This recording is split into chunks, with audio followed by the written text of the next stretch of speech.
جسے صبح بستر سے اٹھ کر کھڑا ہو کر 2 رکعات 2 رکوع پڑھنے کی توفیق نہیں ہوتی.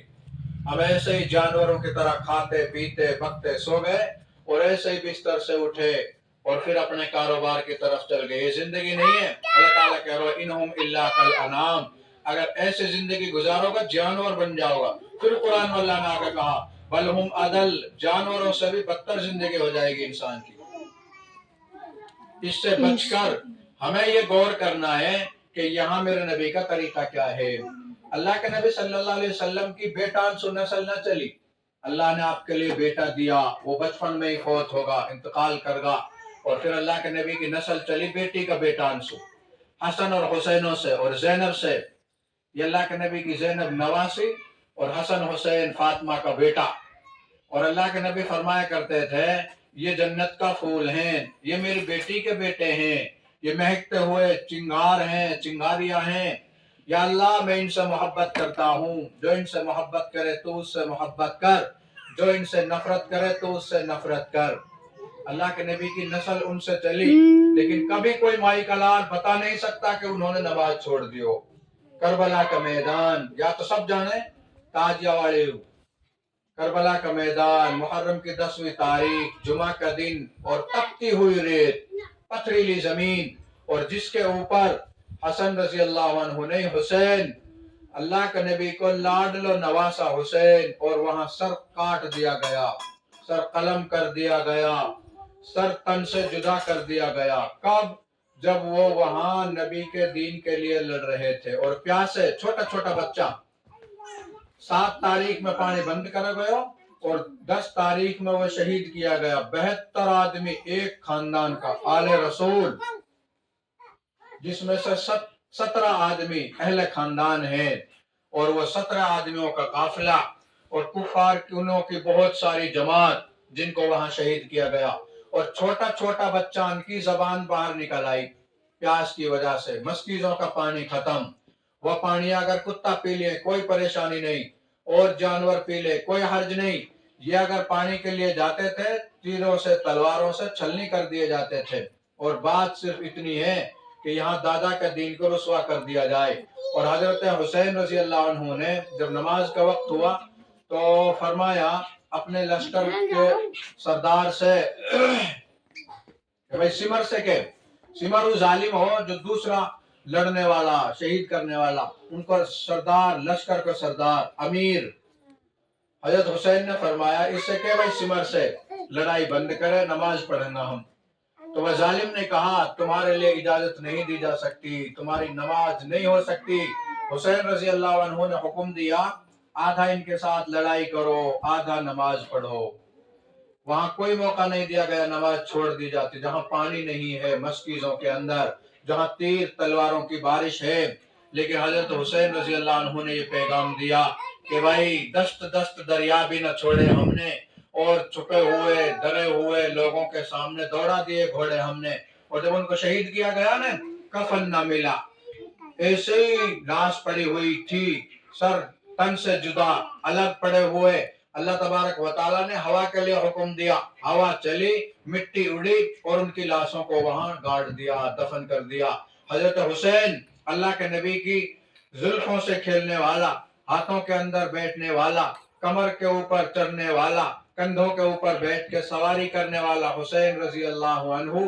اور ان کو کاٹ کے گردن کو ان کے دھڑ سے الگ کر کے اور ان کے جسم سے الگ کر کے ان کے سر کو یزید ظالم کے سامنے پیش کیا گیا. وہ ظالم کرسی پہ بیٹھو، تخت پہ بیٹھو، اور حسین رضی اللہ عنہ کے سر کو جب ان کے سامنے پیش کیا گیا تو ان کے ہاتھ میں ایک چھڑی تھی، ایک چھوٹی سی لکڑی، اور وہ اس کے لگا رہا تھا اور کہہ رہا تھا کہ مرنے کے بعد، موت کے بعد، خون جب نکل جائے، شہیدی کے بعد، اتنا حسن میں نے کبھی کسی کے چہرے پہ نہیں دیکھا.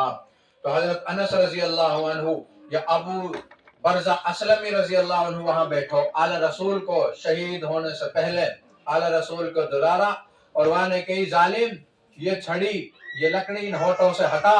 میرے آنکھیں گواہ ہیں، میں نے ہزاروں مرتبہ ان آنکھوں کو، ان ہونٹوں کو محمد صلی اللہ علیہ وسلم کو چومتے دیکھا ہوا ہے. اور پھر وہ کہاں ہیں؟ یزید ظالم کے وہاں سامنے، اور اس کو دیکھا گیا، پھر اس کو لایا گیا